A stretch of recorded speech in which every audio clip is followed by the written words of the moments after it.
आज हम लोग योजनाओं के बारे में पढ़ेंगे और योजना एक क्लास में नहीं हो पाएगा, 3-4 क्लास में इसको 3-4 पार्ट में बांटा गया है। और आज हम लोग कुछ योजनाओं के बारे में डिस्कस करेंगे। आप लोगों को ये क्लास कैसा लगा ये ज़रूर बताइएगा और बहुत डीप में इसको जा करके डिस्कस करने का कोशिश करेंगे ताकि इससे कोई भी क्वेश्चन छूटे नहीं, क्योंकि आजकल जैसा पैटर्न चल रहा है अभी एग्ज़ाम में, तो उस पैटर्न में देखा जाता है कि योजना बहुत ज़्यादा इम्पोर्टेंस रखता है। योजना एक ना एक पूछ ही लिया जाता है, क्योंकि ये उद्देश्य होता है कि लोग उसके बारे में जान सकें।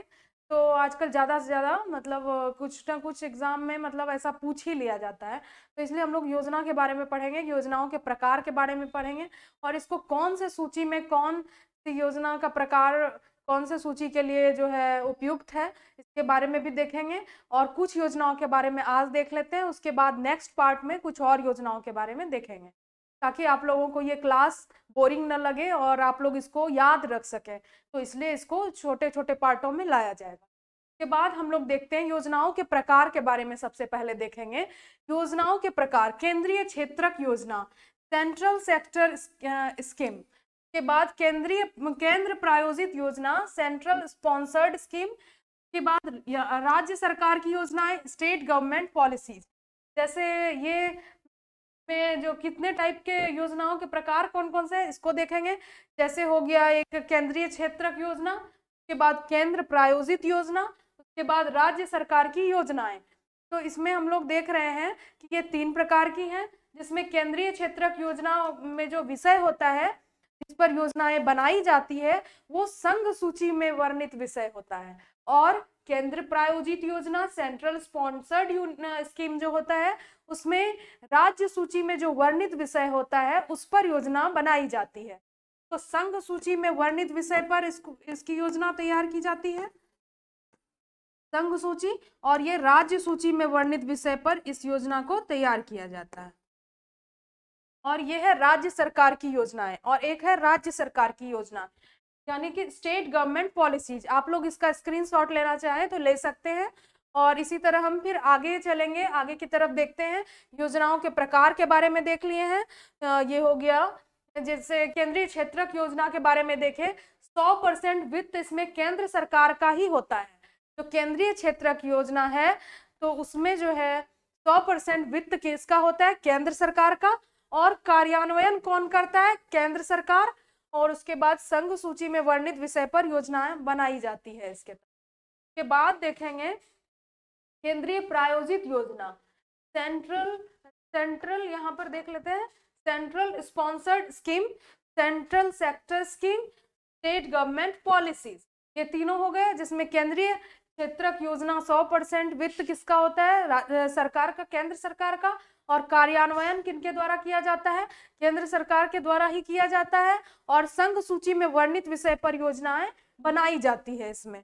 और उसके बाद हम लोग देखेंगे केंद्र प्रायोजित योजना, यानी कि केंद्र के द्वारा प्रायोजित योजना, यानी कि इसमें देखेंगे कुछ रेशियो में केंद्र और राज्य दोनों मिलकर के इस योजना को चलाते हैं। तो जैसे इसमें कुछ रेशियो हो सकता है 70-30 का, 75-25 का, 80-20 का, 90-10। 90:10 रेशियो उन राज्यों का होता है जो पूर्वोत्तर या पहाड़ी राज्य है, तो उसमें 90% रेशियो होता है केंद्र सरकार का और 10 रेशियो होता है राज्य सरकारों का। तो इसमें देखेंगे विशेष राज्य का जो दर्जा प्राप्त है जिनको, उनमें 90:10 का रेशियो रहेगा। जैसे पूर्वोत्तर और पहाड़ी राज्य के लिए अनुपात 90:10। और ये वित्त की व्यवस्था इसमें कौन करता है? केंद्रीय प्रायोजित योजना में। तो इसमें वित्त की व्यवस्था केंद्र और राज्य द्वारा की जाती है। और इसमें जो कौन सा विषय, किस विषय पर इसमें योजनाएं तैयार की जाती है? तो राज्य सूची के विषय पर योजना तैयार की जाती है। के बाद हम लोग देखेंगे फर्स्ट योजना जो है प्रधानमंत्री गति शक्ति योजना। इसकी शुरुआत कब हुई थी? अक्टूबर 2021 में इसकी शुरुआत हुई थी। और ये 16 मंत्रालयों को जोड़ने वाला एक डिजिटल मंच है। यानी कि गति शक्ति योजना जो चल रही है, जो जिसमें उड्डयन मंत्रालय हो गया या फिर हम लोग देख रहे हैं कि सड़क परिवहन मंत्रालय, ये सब कुछ वित्त मंत्रालय, इन सबको जोड़ दिया गया है ताकि ये काम और तेजी से हो सके, ताकि इन लोगों को ज्यादा टाइम न देना पड़े, किसी भी चीज के लिए अनुमति लेना हो या किसी और मंत्रालय की जरूरत हो तो उसके लिए उसमें ज्यादा टाइम न लगे। इसलिए ये जो गति शक्ति योजना है, इसके तहत 16 मंत्रालयों को एक साथ एक डिजिटल मंच तैयार कर दिया गया है, जिसकी लागत कितनी है? 100 लाख करोड़। प्रधानमंत्री गति शक्ति योजना की लागत कितनी है? 100 लाख करोड़। और मंत्रालय कौन कौन सा है? रेलवे, सड़क परिवहन, पेट्रोलियम और नागरिक उड्डयन मंत्रालय, ऊर्जा मंत्रालय। ये सभी मंत्रालय, इसमें से कुछ मंत्रालय जैसे 16 मंत्रालयों को जोड़ने वाला ये डिजिटल मंच है, तो इसमें कौन कौन से मंत्रालय आ गए? रेलवे, सड़क परिवहन, उड्डयन मंत्रालय, फिर उसके बाद पेट्रोलियम मंत्रालय, ऊर्जा मंत्रालय। ये सभी मंत्रालय एक साथ मिलकर के इसमें काम करेंगे ताकि ये काम में तेजी आ सके। तो इस योजना का नाम हो गया प्रधानमंत्री गति शक्ति योजना, जिसकी शुरुआत अक्टूबर 2021 में हुई थी। और इसमें 16 मंत्रालयों को एक साथ एक डिजिटल मंच प्रदान किया गया है। और उसके बाद इसकी लागत कितनी है? 100 लाख करोड़। और इसके मंत्रालय कौन कौन से हैं? रेलवे मंत्रालय, सड़क परिवहन मंत्रालय, नागरिक उड्डयन मंत्रालय, ऊर्जा मंत्रालय। ये सभी मंत्रालय मिल करके इसमें काम करेंगे। उसके बाद हम लोग देखते हैं इसका लक्ष्य क्या है 2024-25। इसका लक्ष्य है 2024-25 तक जो है 1 लाख किलोमीटर के राजमार्गों का निर्माण। उसके बाद इस जगह पर आप लोग देख लेंगे ये 1 किलोमीटर नहीं है। के बाद 35 लाख किलोमीटर ऑप्टिकल फाइबर बिछाया जाना है। ऑप्टिकल फाइबर बिछाया जाना है कहां तक? 35 लाख किलोमीटर ऑप्टिकल फाइबर बिछाया जाना है 2024-25 तक, ये लक्ष्य रखा गया है। और यहाँ पर 1 लाख किलोमीटर के राजमार्गों का निर्माण। 1 लाख किलोमीटर, 1 किलोमीटर नहीं, 1 लाख किलोमीटर, आप लोग इसको सुधार लेंगे, यहाँ पर 1 लाख किलोमीटर के राजमार्गों का निर्माण। और 35 लाख किलोमीटर ऑप्टिकल फाइबर 2024-25 तक इसको तैयार किया जाएगा। 35 लाख किलोमीटर ऑप्टिकल फाइबर को बिछाया जाएगा ताकि इंटरनेट की सुविधा हर किसी को मिल सके बहुत आसानी से। तो ये 35 लाख किलोमीटर का लक्ष्य रखा गया है। कब तक का? 2024-25 तक का। उसके बाद नदियों की माल ढुलाई क्षमता को बढ़ाना। नदियों की माल ढुलाई क्षमता को बढ़ाना, क्योंकि आजकल देख रहे हैं ट्रैफिक की समस्या बहुत ज्यादा है, फिर रेल मार्ग हो या फिर सड़क मार्ग, उससे अच्छा जो ट्रैफिक से मुक्त हो तो वैसा कौन सा जल मार्ग ही ये एक सबसे ज्यादा अच्छा ऑप्शन है। तो इसलिए जल मार्गों में जो है माल ढुलाई की क्षमता को बढ़ाना का जो है, इसको बढ़ाने से क्या होगा कि जल मार्ग के द्वारा जो है ज्यादा से ज्यादा जो भी माल ढुलाई होती है वो ज्यादा से ज्यादा हो सकेगी। तो जो है सड़कों पर या रेल मार्गों पर जो ज्यादा दबाव है, ज्यादा प्रेशर है, वो कम किया जा सकेगा और आसानी से सामान जो है एक जगह से दूसरे जगह पहुंचाया जा सकेगा। और ये कम लागत वाला जो है साधन भी होगा, इसको पहुंचाने में कम लागत आएगी।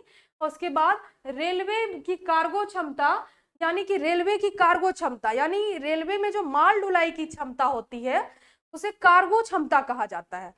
इसको कितना बढ़ाना है? 1200 मेट्रिक टन से बढ़ा करके 1200 से 1600 मेट्रिक टन इसको करना है।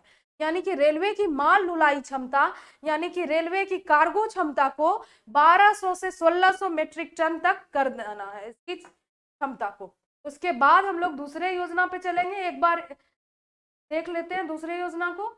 अब दूसरा योजना है पीएम डिवाइन योजना। आप लोगों को ये क्लास कैसा लग रहा है इसके बारे में जरूर बताइएगा। और एक चीज है कि मतलब कुछ भी आप लोगों को और लगता है कि किस किस टॉपिक पे क्लास लाना चाहिए, तो वो टॉपिक आप लोग कमेंट में बता सकते हैं कि इस टॉपिक पर क्लास चाहिए, क्योंकि मैं कोशिश करूंगी कि ज़्यादा से ज़्यादा डीपली बता सकूं ताकि उसमें कोई भी पॉइंट आप लोगों का छूटे नहीं। कोई भी एग्जाम में आप बैठे तो ये निश्चिंत होकर बैठे कि अगर उस योजना से कोई भी क्वेश्चन आ जाता है, जैसे अभी हम लोग योजना पढ़ रहे हैं, हो सकता है हम लोग फिर दूसरे टॉपिक्स को भी डिस्कस करेंगे, तो वैसे इतने सारे पॉइंट्स को डिस्कस कर लेंगे कि कोई भी सवाल जो है बिल्कुल छूट नहीं पाए। और उसके बाद उसी क्रम में हम लोग दूसरे योजना की तरफ चल रहे हैं, और ये दूसरा योजना है पीएम डिवाइन योजना। पीएम डिवाइन योजना, इसमें क्या है, पूर्वोत्तर भारत के विकास के लिए ये योजना तैयार की गई है। इसका फुल फॉर्म है PM's development initiative for north east region. जैसे पूर्वोत्तर के विकास के लिए, इसके बारे में जैसे हम बताए, तो यही इसका फुल फॉर्म है PM's development initiative for north east region. और इसको किस मंत्रालय के द्वारा पूछा जा सकता है एग्जाम में कि पीएम डिवाइन योजना कौन से मंत्रालय की पहल है। ये पीएम डिवाइन योजना किस मंत्रालय के तहत इसकी शुरुआत की गई है, तो वित्त मंत्रालय के द्वारा। वित्त मंत्रालय के द्वारा, इसको याद रखेंगे ये पॉइंट। के बाद इसमें फरवरी 2022 को बजट सत्र के दौरान, बजट भाषण के दौरान इसकी घोषणा की गई है पीएम डिवाइन योजना की। उसके बाद देखेंगे पूर्वोत्तर के सभी विकास परियोजनाओं का सम्मिलित रूप। जैसे गति शक्ति योजना से ये प्रभावित है। जैसे गति शक्ति योजना में देखें कि सबको डिजिटल मंच प्रदान किया गया, सभी मंत्रालयों को, कुछ कुछ जैसे रेलवे हो गया, सड़क परिवहन हो गया, नागरिक उड्डयन हो गया, ऊर्जा मंत्रालय हो गया, इन सबों को जो डिजिटल मंच प्रदान किया गया था, उसी तरह से ये भी पूर्वोत्तर के विकास के लिए योजनाओं को, परियोजनाओं को जो है एक साथ लाया गया है, सम्मिलित रूप है उसका। तो ये किससे प्रभावित है, पूछा जा सकता है ऐसा क्वेश्चन। जैसे कि पॉइंट में रहा, 3-4 स्टेटमेंट दे दिया गया, तो उसमें पूछा एक स्टेटमेंट ये भी दे सकता है कि पीएम डिवाइन योजना गति शक्ति योजना से प्रभावित है। तो हाँ, क्योंकि हम डिवाइन योजना के बारे में भी जान रहे हैं और गति शक्ति योजना के बारे में भी जान रहे हैं। गति शक्ति योजना के बारे में ये जान रहे हैं कि ये इसको भी जो है नॉर्थ ईस्ट के विकास के लिए बहुत सारी परियोजनाओं का ये सम्मिलित रूप है। उसी तरह से हम देखे हैं कि गति शक्ति योजना में बहुत सारे मंत्रालयों को एक डिजिटल मंच प्रदान किया गया है, ताकि एक साथ जो है, एक साथ सभी एक मंच पर आएंगे तो विकास तेजी से हो। तो वैसे ही ये स्टेटमेंट में दिया जा सकता है। तो ये एक देख लेते हैं कि ये गति शक्ति योजना से प्रभावित है। और ये क्या है, इसका full form PM's development initiative for north east region. PM's development initiative for north east region, PM divine योजना का फुल फॉर्म। और इसकी शुरुआत बजट के दौरान फरवरी 2022 में की गई, वित्त मंत्रालय के द्वारा की गई। और उसके बाद हम लोग तीसरे योजना की तरफ चलेंगे। जैसे योजना टॉपिक है, तो अगर हम इसको लगातार बहुत टाइम तक इस चीज को पढ़ते रहे, एक ही चीज को, तो फिर हो सकता है कि कुछ पॉइंट्स इधर से उधर हो सकते हैं। ये हो सकता है एक योजना का पॉइंट हम दूसरे योजना में याद हो जाए और लगने लगे कि ये इस योजना का पार्ट है। तो इसीलिए योजना को कुछ पार्ट्स में लाया जाएगा ताकि उसको पढ़ने में, तो उसको याद रखने में मतलब आसानी हो और पढ़ने में भी इंटरेस्ट आए। और पहले एक चीज और देखिएगा कि कोई भी चीज को पढ़े तो उसके बारे में A to Z चीज जान जाए, तो उससे क्या होता है कि फिर डर नहीं रहता है कि इसके बारे में क्या क्वेश्चन पूछ देगा। अब वन लाइनर रट लिए, ऐसा कर लिए कि हाँ पीएम डिवाइन योजना क्या है, बस एक चीज जान रहे हैं कि वो पूर्वोत्तर के विकास के लिए है। अब पूछ दिया उसका पीएम डिवाइन का फुल फॉर्म बोलिए, तो फुल फॉर्म नहीं याद होगा, तो फिर उसके बारे में आप सोचेंगे कि अच्छा ये तो हम पढ़े थे, ये बताया ही नहीं गया था। तो हो सकता है उस टाइम में ऐसा भी ख्याल आ सकता है। तो इस तरह से होता है कि अगर आप एक एक चीज को पढ़ लेंगे तो फिर आपको कोई भी चीज ऐसा नहीं लगेगा कि ये चीज नहीं पढ़ा हुआ है। अगर पढ़ा हुआ रहेगा तो फिर कॉन्फिडेंस भी आएगा, और कॉन्फिडेंस आने से फिर एग्जाम में बैठने के बाद वो फीलिंग ही एक अलग होता है जब आपको कुछ अच्छे अच्छे अच्छे सारे पॉइंट एक जगह हो। और जरूरी नहीं कि जो चीज आपको नहीं आ रहा है, तो एक आध चीज ऐसा भी हो सकता है कि आपको नहीं आ रहा हो।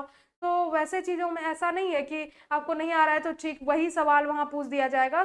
तो आप हमेशा कोशिश करते रहिए कि ज्यादा से ज्यादा जानकारी इकट्ठा हो और ऐसे ऐसे सवाल जो स्टेटमेंट वाले भी आते हैं उसको भी कर सकें। तो अब हम लोग तीसरे योजना की तरफ चलते हैं।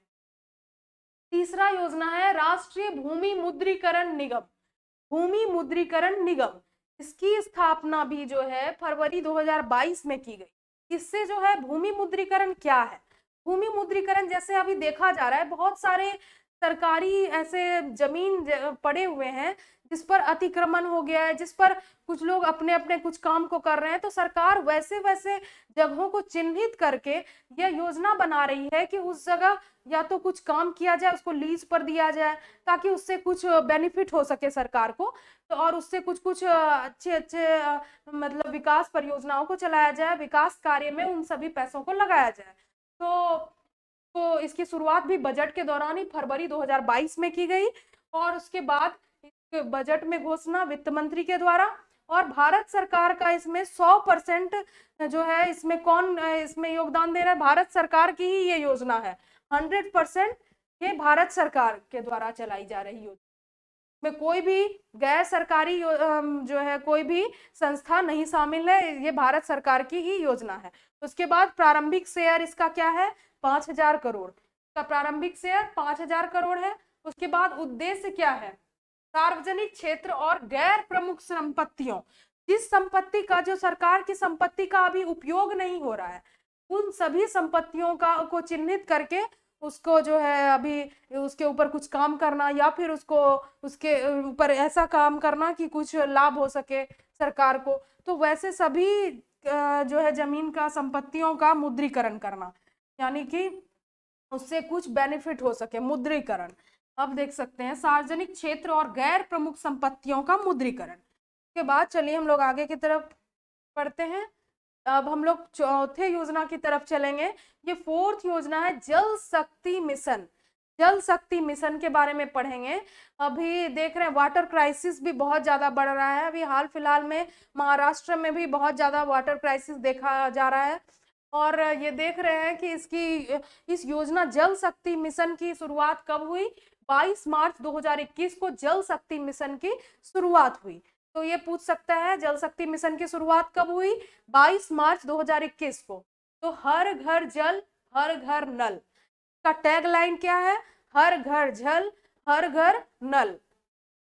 हर घर जल और हर घर नल, ये इसका,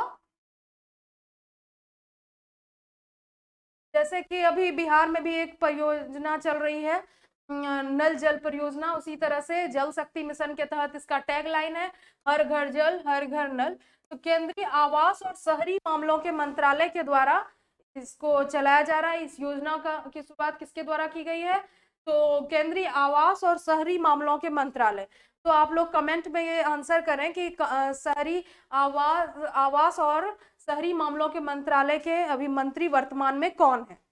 और ग्रामीण परिवार को नल का पानी 2024 तक मिल सके, ये परियोजना, ये योजना के तहत ये कहा गया है कि ग्रामीण परिवार को पूरी तरह से इस योजना का लाभ 2024 तक मिल जाए और उसके बाद नल का पानी वहां तक पहुंच जाए 2024 तक। और स्थानीय जल आपूर्ति मांग का प्रबंधन इसमें करना है। स्थानीय जल की आपूर्ति यानी कि जिसको जितना, मतलब जैसे कृषि में ही कुछ कितना ज्यादा पानी की जरूरत है, उस मांग को पूरा करना, या फिर किसी भी क्षेत्र में, तो उस मांग को पूरा करना, ये जो है इसका उद्देश्य है। और कृषि के क्षेत्र में पुनर्जल उपयोग, जैसे कि पुनर्जल उपयोग मतलब जल, एक बार जल का उपयोग किया गया, जैसे हम लोग कुछ पानी का उपयोग कर रहे हैं तो फिर उसको कैसे हम कृषि में उसका उपयोग कर सकते हैं, तो वो पुनर्जल का उपयोग, उन सब के बारे में बताया जाए। राज्यों के योजनाओं के साथ मिलकर कार्य करना, जैसे हर घर जल परियोजना हो गया बिहार का, तो बिहार में ऐसी परियोजना चल रहा है, तो उसके साथ हो सकता है जल शक्ति मिशन मिलकर कार्य करे ताकि वो और बेहतर काम कर सके राज्य सरकार के साथ मिल करके। तो उसमें और देखते हैं जल जीवन मिशन जो है ग्रामीण क्षेत्रों के लिए है। जल जीवन मिशन किस क्षेत्र के लिए? ग्रामीण क्षेत्र के लिए। इसमें शुद्ध पेयजल मिलना है, दैनिक प्रति व्यक्ति 55 लीटर पानी की आपूर्ति होनी चाहिए। ये जो है प्रतिदिन प्रति व्यक्ति 55 लीटर पानी की आपूर्ति होनी चाहिए। और जल समितियों के माध्यम से योजना का कार्यान्वयन। अब देखेंगे जल समिति क्या होती है, तो जल समिति के बारे में भी जान लेंगे। जैसे हम लोग कुछ भी पढ़ेंगे तो उसके बारे में डिटेल से पढ़ लेंगे ताकि एक एक वर्ड के बारे में पता हो कि जल समिति क्या होता है। अब जैसे जल समितियों के माध्यम से योजना का कार्यान्वयन, तो स्वयं सहायता समूह और आंगनवाड़ी कार्यकर्ताओं के साथ कम से कम 50% महिलाओं की उपस्थिति से मिलकर 10 से 15 सदस्यीय समितियां, ठीक है, 10 से 15 सदस्यीय समितियों को बनाया जाएगा। ये क्या कहलाएगी? जल समिति।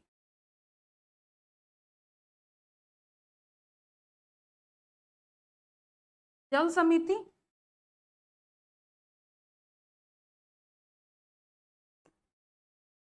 ये क्या हो गया, स्वयं सहायता समूह और आंगनबाड़ी कार्यकर्ताओं के साथ साथ 50% महिलाओं की उपस्थिति में कम से कम 10 से 15 सदस्यीय समिति को बनाना है, ताकि उसमें 10 से 15 महिलाएं शामिल हो जो स्वयं सहायता समूह से हो या फिर आंगनबाड़ी से हो। ऐसे 10 से 15 सदस्यीय महिलाओं की जो समिति होगी वो जल समिति कहलाएगी। 50% महिलाओं की उपस्थिति से मिलकर 10 से 15 सदस्यीय समितियां ये क्या कहलाती हैं, जल समिति का। इन सब के माध्यम से जागरूकता फैलाया जाएगा, इस योजना के बारे में बताया जाएगा, ताकि इस योजना का क्रियान्वयन और अच्छे तरीके से हो सके। क्योंकि अगर हम ग्राउंड लेवल पर किसी काम को करते हैं तो वो और अच्छे से हो सकता है। तो उसके बाद हम लोग देखेंगे एसडीजी के जो है ये सस्टेनेबल डेवलपमेंट गोल एसडीजी 2012 जो कि पृथ्वी 2 सम्मेलन के दौरान जिसको जारी किया गया था, लक्ष्य 6 के तहत ये शामिल है। लक्ष्य 6 पूछा जा सकता है, ये जो जल शक्ति मिशन है तो वो कौन से एसडीजी लक्ष्य को दर्शाता है, तो एसडीजी 6 जिसमें है लिखा गया है, जिसमें clean water and sanitation for sanitation, clean water and sanitation, ये एसडीजी का लक्ष्य 6 है। छठा लक्ष्य क्या है, क्लीन वाटर एंड सैनिटेशन, जिसमें 2030 तक विश्व के सभी नागरिकों के लिए स्वच्छ जल उपलब्ध कराना है। 2030 तक सभी नागरिकों के लिए स्वच्छ जल उपलब्ध कराना एसडीजी के गोल नंबर 6 में ये लिखा गया है। और ये रियो डी जेनेरियो में जो सस्टेनेबल डेवलपमेंट गोल जो पृथ्वी 2 सम्मेलन हुआ था उसके तहत सस्टेनेबल डेवलपमेंट गोल वहां पर जारी किया गया था, जिसमें से छठा गोल है क्लीन वाटर एंड सैनिटेशन। उसमें उसके बाद हम लोग देख रहे हैं कि ओपन डेफिकेशन फ्री बनाना है 2030 तक, ओपन डेफिकेशन फ्री को बनाना है 2030 तक, और क्लीन वाटर फॉर ऑल, विश्व के सभी नागरिकों के लिए स्वच्छ जल, ये 2030 तक, ओपन डेफिकेशन फ्री भी 2030 तक बनाना है। इसके तहत है हाइजीन एंड सैनिटेशन, हाइजीन को ध्यान में रख करके, ताकि लोग साफ सुथरे वातावरण में रहेंगे तो उनका स्वास्थ्य भी उतना ही ज्यादा अच्छा रहेगा। तो ये सब चीज जो है ग्राउंड लेवल पर कब तक कर लिया जाएगा, 2030 तक। जल शक्ति मिशन शहरी क्षेत्रों के लिए अब हम लोग देखेंगे, ये जो है इसमें लागत क्या है, 2,87,000 करोड़ रुपए इसकी लागत क्या है, कुल लागत 2,87,000 रुपए पूछा जाएगा। जल शक्ति मिशन जो है उसमें उसकी क्या लागत है, तो 2,87,000 करोड़ रुपए। और केंद्र शासित प्रदेश जो है, केंद्र शासित प्रदेश में 100% केंद्र सरकार के द्वारा ही वित्त प्रदान किया जाएगा। केंद्र शासित प्रदेश में कितना वित्त प्रदान किया जाएगा जल शक्ति मिशन के तहत, 100%, और पूर्वोत्तर और हिमालयी राज्यों को 90% वित्त प्रदान किया जाएगा जल शक्ति मिशन के लिए। और उसके बाद 1 लाख से कम आबादी वाले शहरों के लिए 50%, 1 लाख से जो कम आबादी वाले शहर रहेंगे उसमें जो है 50%, और 1 लाख से 10 लाख आबादी वाला, ये हो गया 1 लाख से 10 लाख आबादी वाले के लिए रखा गया है 33%, और 10 लाख से अधिक आबादी वालों के लिए 25%। 25% हो गया 10 लाख से अधिक आबादी वालों के लिए केंद्र सरकार के द्वारा जो वित्त प्रदान किया जाएगा। केंद्र शासित प्रदेश को 100% केंद्र सरकार का के द्वारा, और पूर्वोत्तर और हिमालयी राज्य को 90%, और 1 लाख से कम आबादी वाले शहरों के लिए 50%, 1 लाख से 10 लाख आबादी वालों के लिए 33%, और 10 लाख से अधिक आबादी वालों को 25%। उसके बाद हम लोग देखेंगे कि कौन जो है जल प्रबंधन में अग्रणी जो होते हैं उनको क्या कहा जाता है, उनको स्पॉन्ज सिटी कहा जाता है। जल प्रबंधन में जो अग्रणी होते हैं उन सिटीज को क्या कहा जाता है, स्पॉन्ज सिटीज, क्योंकि वो जल प्रबंधन में अग्रणी होते हैं। जैसे जो भी पानी का यूज किया जा रहा है, पीने वाला पानी हो या फिर जो यूज किया जा रहा है, उस पानी को फिर से वो उपयोग में कैसे ले रहे हैं, रिसाइकल, मतलब उस चीज को बार बार उपयोग में, पुनर्चक्रीकरण जिसको कहा जाता है, पुनर्उपयोग, उसको बार बार उन सभी का प्रबंधन वो अच्छे से कर सक रहे हैं, वैसे सिटीज को स्पॉन्ज सिटीज कहा जाता है। के बाद हम लोग 5वें योजना की तरफ बढ़ेंगे। उसके बाद आप लोग ये चीज जरूर बताइएगा कि क्लास कैसा लग रहा है, और टॉपिक को जरूर बताएं कि अगला टॉपिक आप लोगों को कौन सा चाहिए। और ऊपरी भद्रा परियोजना, अब 5वां परियोजना परियोजना हम लोग देख रहे हैं, ऊपरी भद्रा परियोजना। और इससे पता चल रहा है ये नदी से जुड़ी हुई योजना है, और फरवरी 2022 में केंद्र द्वारा राष्ट्रीय परियोजना घोषित। तो पूछा जाएगा कि केंद्र द्वारा, देखिए सबसे ज्यादा ये इंपॉर्टेंट क्यों हो जाता है, ऊपरी भद्रा परियोजना इसलिए इंपॉर्टेंट हो जा रहा है क्योंकि ये फरवरी 2022 में बजट के दौरान इसको जो है केंद्र सरकार द्वारा राष्ट्रीय परियोजना घोषित किया गया है। भद्रा परियोजना को राष्ट्रीय दर्जा प्राप्त करने वाली कर्नाटक की पहली योजना है। राष्ट्रीय दर्जा प्राप्त करने वाली कर्नाटक की पहली योजना कौन सी है? ऊपरी भद्रा परियोजना। राष्ट्रीय दर्जा प्राप्त करने वाली कर्नाटक की पहली योजना ऊपरी भद्रा परियोजना। केंद्र के द्वारा इसमें 60% वित्त प्रदान किया जाएगा। केंद्र के द्वारा ऊपरी भद्रा परियोजना में कितना वित्त प्रदान किया जाएगा? 60%। अब आगे की तरफ देखते हैं, तुंगभद्रा नदी। तुंगभद्रा नदी के बारे में देखेंगे, कर्नाटक से होकर आंध्र प्रदेश में बहती है। तुंगभद्रा नदी कहां से कहां बहती है? कर्नाटक से होकर के आंध्र प्रदेश में बहती है। और प्राचीन नाम तुंगभद्रा नदी का क्या था? पंपा। तो जैसे अभी ये परियोजना के बारे में है, और इससे हम लोग एक जानकारी ले लिए कि अगर तुंगभद्रा नदी के बारे में आया है तो उसके बारे में पूरा डिटेल में जान लेते हैं। जैसे कि उसका पुराना नाम पंपा था, वो जो है कर्नाटक से आंध्र प्रदेश की तरफ बहती है, और इसकी लंबाई 710 किलोमीटर है। और तुंगभद्रा नदी दो नदी के मिलने से बनी है, तुंगा नदी और भद्रा नदी। 710 किलोमीटर लंबाई और दो नदियों के मिलने से बनी है, तुंगा नदी और भद्रा नदी। के बाद पश्चिमी घाट के पूर्वी ढलान से निकलती है। ये कहां से निकलती है? पश्चिमी घाट के पूर्वी ढलान से निकलती है। कहां से कहां बहती है? कर्नाटक से आंध्र प्रदेश की तरफ। के बाद हम लोग पढ़ेंगे जो है चंद्रयान 3 मिशन के बारे में। चंद्रयान 3 आया है, तो हम सबसे पहले ये देखेंगे चंद्रयान 3 का उद्देश्य क्या है। छठा जो योजना है वो चंद्रयान 3 मिशन है। चंद्रयान 3 मिशन में हम लोग देखेंगे कि इसकी जो है विशेषता क्या है, इसको लाया क्यों, इसको क्यों इस मिशन को तैयार किया गया, इसका उद्देश्य क्या है। तो इस मिशन के तहत जो है जो भी काम बचा रह गया था, चंद्रयान 2 को जब भेजा गया था तो उसके द्वारा जो काम बचा रह गया था सबसे पहले उसको कंप्लीट किया जाएगा, और चंद्रमा के दक्षिणी ध्रुव पर एक रोवर को उतारा जाएगा। इसके तहत चंद्रमा के दक्षिणी ध्रुव पर एक रोवर को उतारा जाएगा और चंद्रयान 2 के बचे हुए कार्यों को ये संपादित करें। के बाद हम लोग देखते हैं चंद्रयान 1। ये चंद्रमा की कक्षा में उपग्रह को प्रतिस्थापित करना इसका उद्देश्य था चंद्रयान फर्स्ट का, और ये सफल रही थी। ये योजना क्या रही थी?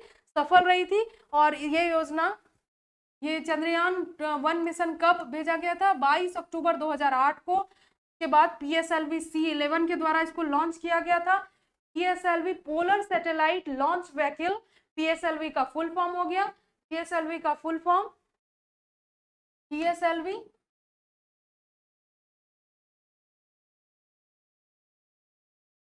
का हो गया polar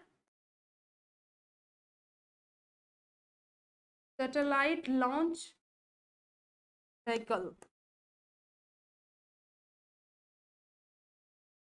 polar satellite launch vehicle. और इसमें हम लोग देखेंगे, अब चंद्रयान 2 के बारे में देखेंगे। इसको कब भेजा गया? 22 जुलाई 2019 को चंद्रयान 2 मिशन को भेजा गया। और इसको किसके द्वारा भेजा गया?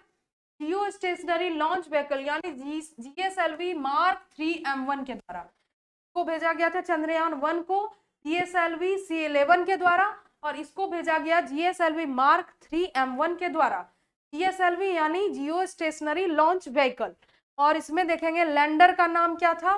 विक्रम। लैंडर का नाम विक्रम, रोवर का नाम प्रज्ञान। और इसको कहां से इसका प्रक्षेपण किया गया? सतीश धवन अंतरिक्ष केंद्र।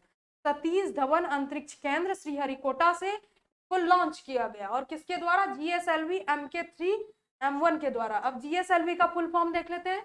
GSLV का हो गया polar satellite launch vehicle, and GSLV का हो गया जियो stationery launch vehicle.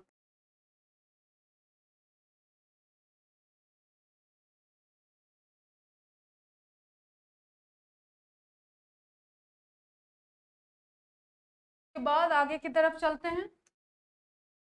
Chandrayaan 3 mission के बारे में देख चुके हैं। चंद्रयान 3 मिशन कब तक लॉन्च करने की घोषणा की गई है? अगस्त 2022 तक चंद्रयान 3 मिशन को भेजने की घोषणा अगस्त 2022 तक लॉन्च करने की घोषणा की गई है। उसके बाद 2019 के चंद्रयान 2 को पूरा करना। 22 जुलाई 2019 को जो चंद्रयान 2 मिशन भेजा गया था, उसमें जो बचा हुआ काम रह गया था या फिर वो सफल नहीं हो पाया था, तो उसके कार्यों को पूरा करना इसका उद्देश्य होगा। और साउथ पोल पर रोवर को उतारना, साउथ पोल पर एक रोवर को उतारना इसके कार्यों में शामिल होगा। तो चंद्रयान 1, 2 के बारे में भी देख लिए। चंद्रयान 3 के साथ साथ चंद्रयान 3 को कब तक लॉन्च किया जाएगा? अगस्त 2022 तक। और 2019 में जो चंद्रयान 2 मिशन भेजा गया था, उसके तहत जो बचे हुए काम थे उसको पूरा करना और साउथ पोल पर एक रोवर को उतारना इसका उद्देश्य है। अब हम लोग 7वें और आज के लास्ट योजना की तरफ चलते हैं।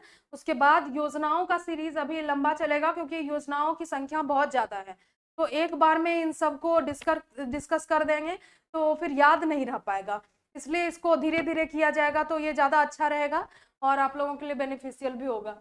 और प्रधानमंत्री उज्ज्वला 2.0 योजना, तो प्रधानमंत्री उज्ज्वला 2.0 योजना को देख रहे हैं। तो प्रधानमंत्री उज्ज्वला योजना जो 1.0 था, यानी कि पहली बार जो आया था, उसके बारे में भी देखेंगे। और ये प्रधानमंत्री उज्ज्वला 2.0 योजना 10 अगस्त 2021 को केंद्रीय पेट्रोलियम और गैस मंत्रालय के द्वारा लॉन्च किया गया। इस योजना को कौन से मंत्रालय के द्वारा लॉन्च किया गया है? केंद्रीय पेट्रोलियम और गैस मंत्रालय। अब आप लोग कमेंट में बताइए कि केंद्रीय पेट्रोलियम और गैस मंत्रालय के मंत्री वर्तमान समय में कौन है। तो इस योजना की शुरुआत कब हुई? 10 अगस्त 2021 को। और आप लोग स्क्रीनशॉट लेना चाहते हैं तो ले सकते हैं।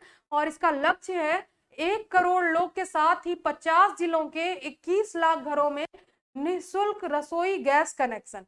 1 करोड़ लोग के साथ ही 50 जिलों के 21 लाख घरों में निःशुल्क रसोई गैस कनेक्शन प्रदान करना इसका लक्ष्य है। और इसकी शुरुआत 10 अगस्त 2021 को हुई।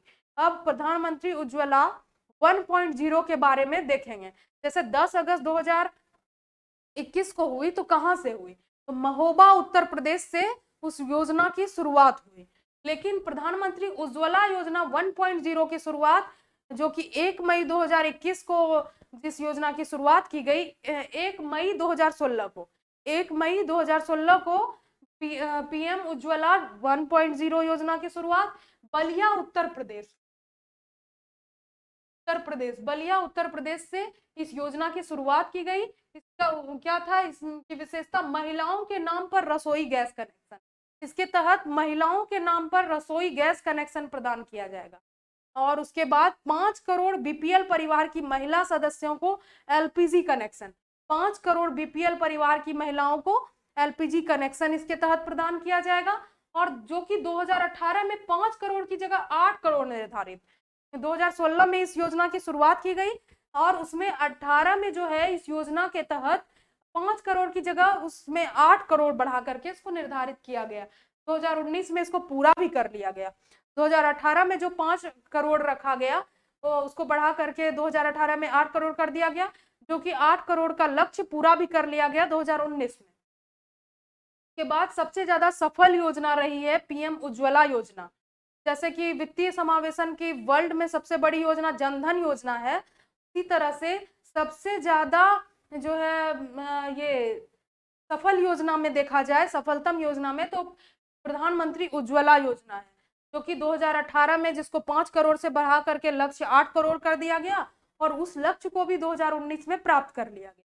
और यूनाइटेड नेशन द्वारा यह योजना सबसे सफलतम योजनाओं में से एक है। यूनाइटेड नेशन के द्वारा इसको सफलतम योजनाओं में से एक माना गया है।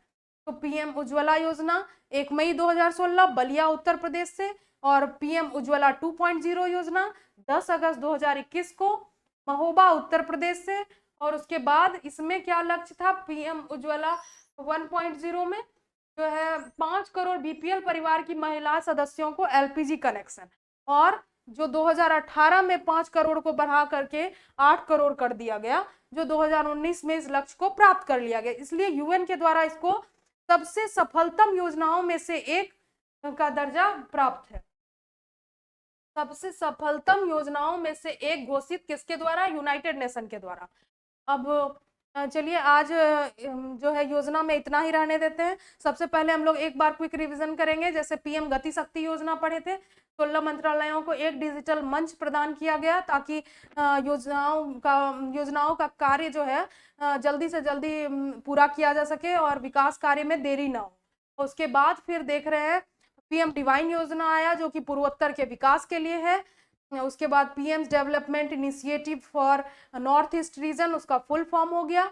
उसके बाद उसमें देखा गया कि वो किससे प्रभावित था? पीएम गति शक्ति योजना से ही प्रभावित था। उसके बाद हम लोग देखे हैं ये अभी जो चंद्रयान 3 मिशन के बारे में देखें, जिसको अगस्त 2022 तक लॉन्च करने की योजना है। उसके बाद फिर उसमें जो चंद्रयान 2 के बचे हुए कार्य हैं उसको पूरा करना है। फिर पीएम उज्ज्वला 2.0 योजना 10 अगस्त 2021 को जो महोबा उत्तर प्रदेश से जिसकी शुरुआत की गई। उसके बाद हम लोग पढ़े थे ऊपरी भद्रा परियोजना जिसको जो है बजट के दौरान यानी फरवरी 2022 में राष्ट्रीय योजना का दर्जा प्राप्त हुआ। तो उसके बाद फिर देख रहे हैं कि उसमें जो है ये 60% वित्त जो है केंद्र सरकार के द्वारा प्रदान किया जाएगा। और फिर तुंगभद्रा नदी के बारे में देखें कि वो कर्नाटक से आंध्र प्रदेश की तरफ बहती है, उसकी लंबाई 710 किलोमीटर है। और उसके बाद फिर हम लोग और कौन सी योजनाओं को देखे हैं, क्विकली हम लोग इसको देख लेते हैं। तुंगभद्रा ऊपरी भद्रा परियोजना। और उसके बाद हम लोग देखे हैं जल शक्ति मिशन। जल शक्ति मिशन के बारे में जिसको लॉन्च किया गया है 22 मार्च 2021 को एसडीजी गोल नंबर 6 के तहत वो आता है। और उसके बाद एसडीजी को कब लॉन्च किया गया है? पृथ्वी सम्मेलन 2 यानी जो कि रियो डी जेनेरियो में हुआ था और उसमें ही एसडीजी सस्टेनेबल डेवलपमेंट गोल की घोषणा की गई थी। और ये जल शक्ति मिशन जो है ये किसके तहत आता है? गोल नंबर 6 के तहत आता है। और राष्ट्रीय भूमि मुद्रीकरण निगम ये भी बजट 2022 के दौरान इसको की घोषणा की गई, जो कि वित्त मंत्री के द्वारा इसकी घोषणा की गई। और 100% भारत सरकार के द्वारा इसमें जो है निवेश किया जाएगा। और उसके बाद 5000 करोड़ की लागत से इसका शेयर होगा 5000 करोड़। उद्देश्य है सार्वजनिक क्षेत्र और गैर प्रमुख संपत्तियों का मुद्रीकरण करना, ताकि जो संपत्ति अभी काम में नहीं लिया जा रहा है उसके तहत कुछ ना कुछ उसको उपयोग में लाया जाए। और उसके तहत उसको इसीलिए इसको भूमि मुद्रीकरण इसका नाम रखा गया है। उसके तहत कुछ ना कुछ लाभ हो सके सरकार को, जिससे वो विकास कार्य में उन पैसों का इस्तेमाल कर सके। तो आप लोगों को ये योजना वाला क्लास कैसा लगा है ये आप लोग कमेंट में ज़रूर बताइएगा। और आज के लिए इतना ही। फिर नेक्स्ट क्लास में हम लोग और योजनाओं को डिस्कस करेंगे। और फिर ठीक है, चलिए हम लोग मिलते हैं दूसरे क्लास में। तब तक के लिए बाय।